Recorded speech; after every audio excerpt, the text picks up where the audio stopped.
Le passé ne s'efface pas. Réalité que tout le monde doit accepter pour pouvoir avancer et aller de l'avant. Et ça, Endeavor l'avait compris, en assumant tout ce qu'il a fait sans pour autant se pardonner à lui-même. Et il retourne donc cette haine et cette rage en sa faveur pour réorienter l'issue de ce combat contre All for One. Eh bien, salut à tous et à toutes. On se retrouve aujourd'hui pour parler de l'épisode 10 de la saison 7 de My Hero Academia. Épisode qui annonce le début de la deuxième partie de la saison, deuxième partie qui est un peu en avance. Car lors des saisons précédentes, on avait l'habitude d'avoir cette deuxième partie lors du 12e ou 13e épisode.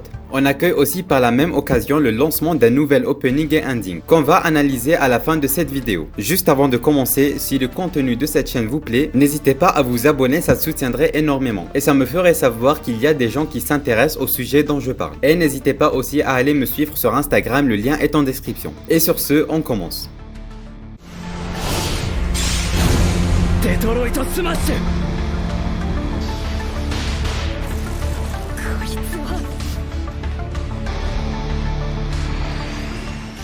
Bon, l'épisode nous reprend là où l'épisode précédent s'est arrêté. Je rappelle que c'est au moment où All for One avait lancé son attaque contre Kyoka et Tokoyami et qui les avait gravement blessés. Et le combat se poursuit avec Kyoka qui lance une onde de choc à All for One. Et il essaie alors de la parer. Et soudainement, il est paralysé par le subconscient des alters qu'il a volés au cours des dernières générations. Ceux qui donnent l'avantage aux héros qui lui font croire qu'ils sont en train de gagner du temps pour que Endeavor revienne et leur sauve la mise. Mais Ox parvient à lui casser son masque avec son attaque.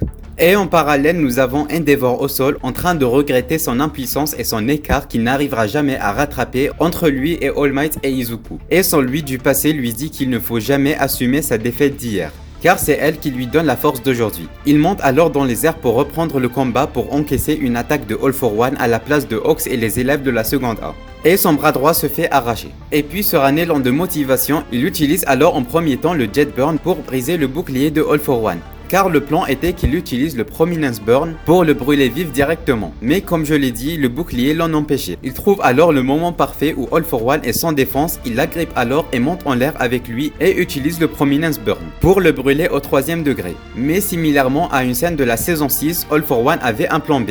Et il utilise alors l'alter de Eri pour se rembobiner pour avoir son corps qu'il avait lors de son époque. Et c'est là où on se pose des questions. La première, c'est comment est-ce qu'il a eu l'alter de Eri ?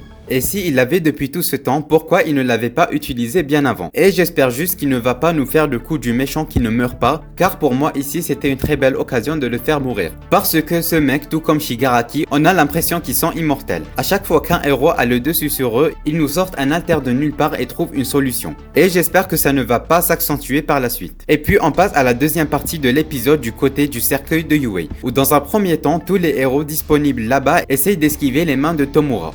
Juste pour rappel, on a Best Jeanist, Headshot, Mirko, Tamaki, Nejire et Bakugo. Comme je l'ai dit, ils esquivaient les attaques de Tomura de partout et mettent quelques coups aux mains de Shigaraki, qui expliquait en même temps sa mutation génétique. En gros, à cause ou grâce aux alters qu'il a reçus à l'intérieur de lui, son corps essaye de s'adapter de différentes manières. Puis il nous fait part de ses convictions qui visent à recréer le monde qui est en train de causer sa propre perte à travers l'incompréhension d'autrui qui mène à la peur et la peur qui mène au rejet. Après ça, Bakugo rempli de sueur sort son nouveau gadget créé par la filière assistance et bourrine alors Shigaraki d'explosion et les autres héros le suivent par derrière et il lance alors son Other Impact en faisant attention à ce que les héros et le cercueil de Yue ne soient pas touchés. Et là Tomura lui attrape sa main et la casse et lui dit que pour lui Bakugo ne l'intéresse en aucun point à part le fait qu'il est très proche de Midoriya portant le One for All qui va venir le secourir. Et là on s'inquiète pour Bakugo qui est déjà en très mauvaise posture et qui est aussi très gravement blessé. Et comme l'a dit Tomura, il ne l'intéresse en aucun point donc n'a aucune raison pour l'épargner.